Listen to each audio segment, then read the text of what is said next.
because we are so stacked with all of our interview lineups. But we're going down on the other side of the South, down into the Southeast, because previously talking with the Tampa Bay Buccaneers, I had one of the former defensive linemen, James Canada, talking about them and how well the season really was for them last year with Baker Mayfield, Todd Bowles, a defensive coordinating coach, and just how they were going to respond post Brady.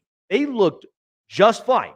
And now this time around, here we go, talking a lot about the Tampa Bay Buccaneers and also a big-time sports enthusiast himself, Peter Blake with the Sports Web.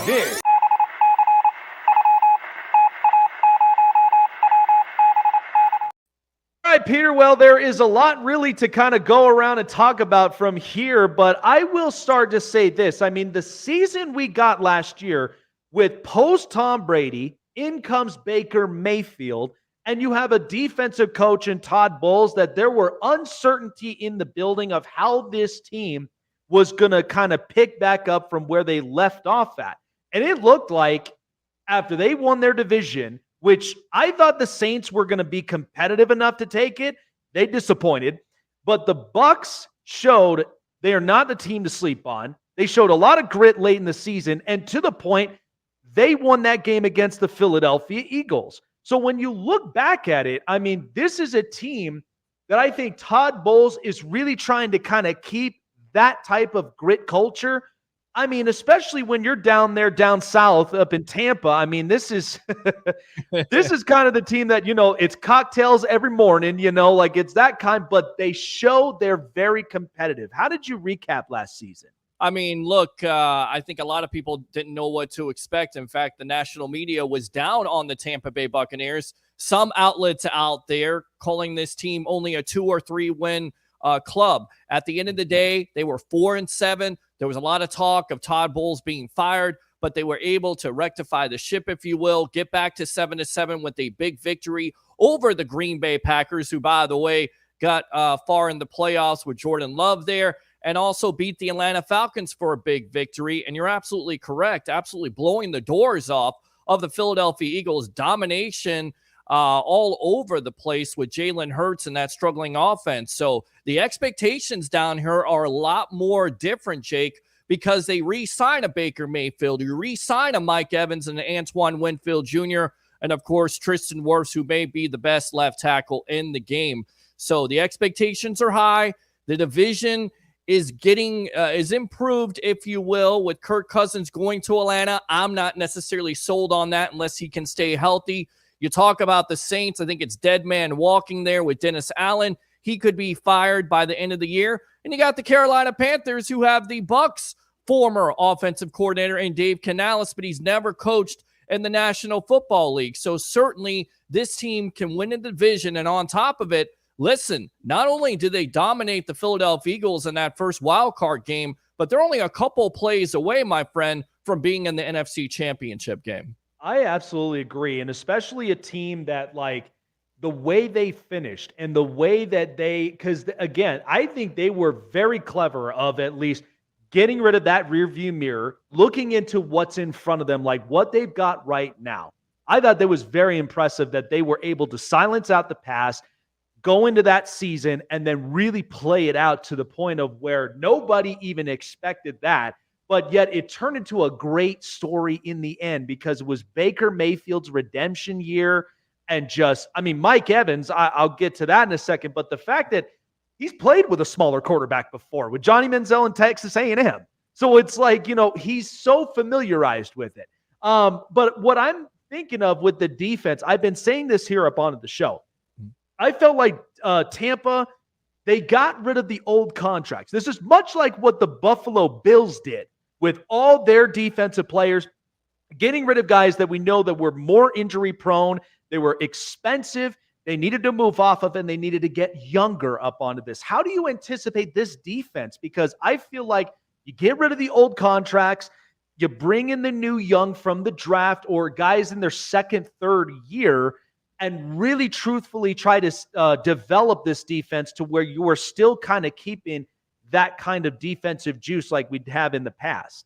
Yeah, it's interesting because you get rid of Shaq Barrett. Of course, he retires from the National Football League. You had JPP, of course, Sue. You get rid of those contracts, and you get Kalijah Cansey, who could definitely be a building block if he can stay healthy. You saw flashes of brilliance with him last year, before the season being compared to Aaron Donald. You could see why the Bucs made him a first-round pick. You have a Yaya Diaby, who showed when he got the opportunity to make things happen.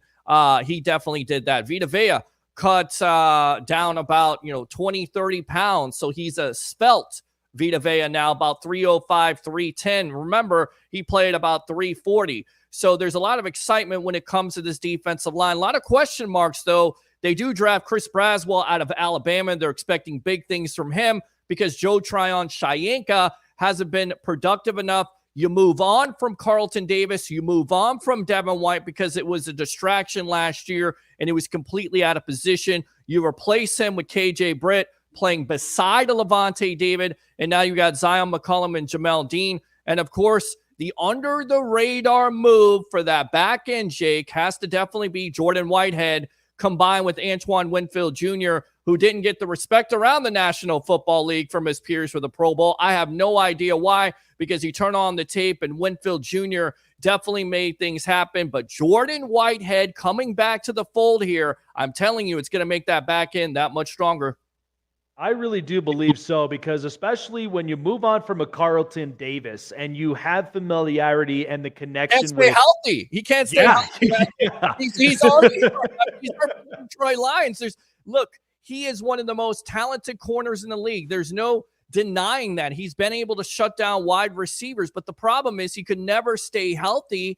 And, they have to have that availability. So they drafted a kid by the name of Zion McCollum in the 5th round. They have high expectations. Jamel Dean, they signed him to a contract extension a couple years ago. He kind of have a down year. So there's a lot to be expected, but you're exactly right. You have to move on. And it's been a quiet offseason, unlike it was last season, because you weren't sure who the quarterback was. You weren't sure who the offensive system, Dave Canales running this first team offense at the end of the day. And it's had a lot of noise. A lot of people saying, could the Bucs do this? Could they repeat as NFC South champions? And now the expectations, like I said, coming in, the energy, there's something different about the Tampa Bay Buccaneers. And you can't put your finger on it, but it seems like there's confidence. It doesn't seem like it. There is confidence in that building. I've been over there. I cover them. And there's an electricity with this Bucs team and with this Bucs fan base.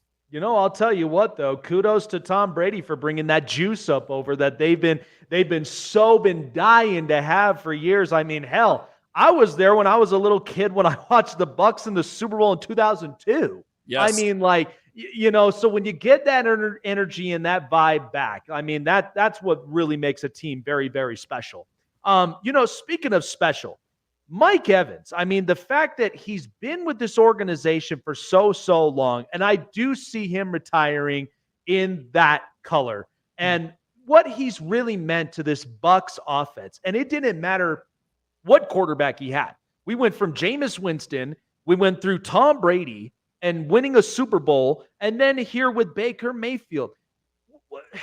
There has to be something that is so important. Like it's the heart of this team. Mm-hmm. And I feel like you have Mike Evans up on here, the team's good. Like we're good from here. But then you could feel the force that when he's not on that field, it feels a little bit different.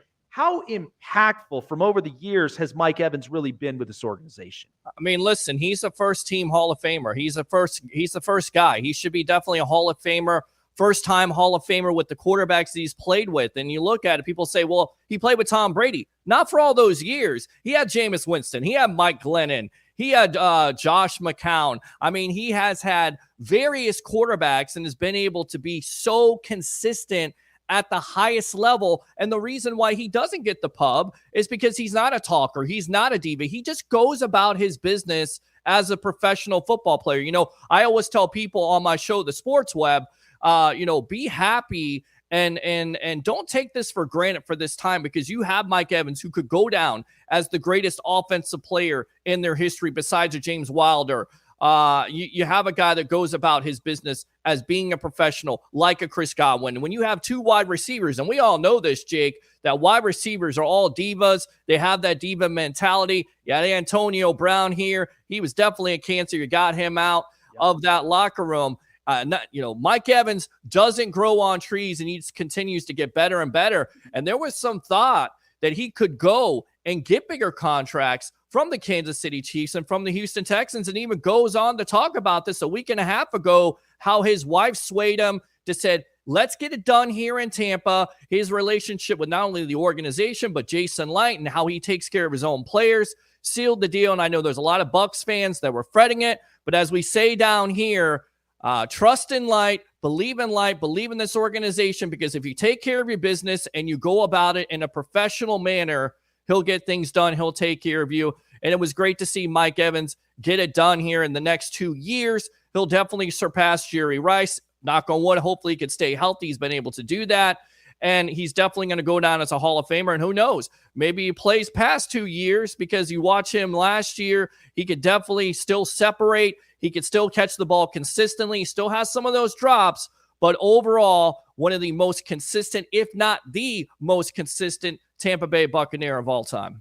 Now, I know, as for somebody being deemed America's honesty mind, but also somebody who has a tendency to have to look very further ahead. Like, I got a crystal ball that I'm trying to figure out the future up on this. I know I may be thinking too far ahead, but I know they drafted Jalen McMillan, and the young kid from Washington. Yes. I think he's going to very much plug into this offense very well. But say if it came to a point that if Evans put the cleats up, do you think that's kind of an idea in the Bucs on the back of their mind, that they may potentially look for their next successor at some point down the road in the wide receiver group?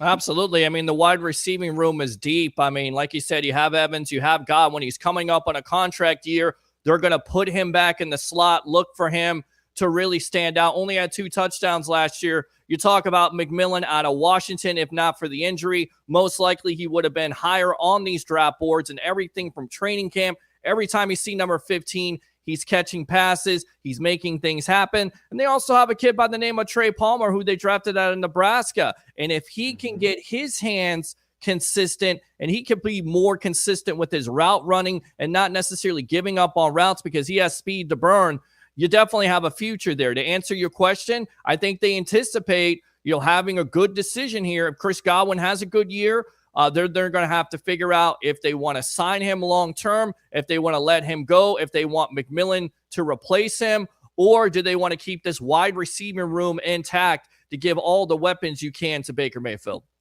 Finally, because really previewing, I'm getting all my NFL fixes in before week 1, the official 24. I'm excited about this. You said I'm all about bringing the juice. I say 3 things on my show, Jake. Bring your excitement. Just don't bring any nonsense. So I'm all about football. We got to definitely have you on the sports web sometime, because we're all about down here in Tampa Bay, talking about the Tampa Bay Buccaneers at nauseum, taking phone calls here, looking at the expectations. It's been exciting the last 5 to 7 years. So I'm definitely ready for this NFL season. As always, there's intrigue there. And it's always about, not for long, because just because you do well one year doesn't necessarily mean it's going to carry over the next. But, the last 4 years, 4 straight years, the Tampa Bay Buccaneers have been in the playoffs. 3 of those winning the NFC South. So we'll see what they can do. So you're talking about bringing juice, my friend. Hey, the juice right here, my friend. And it's not just because I'm wearing the creamsicle. By the way,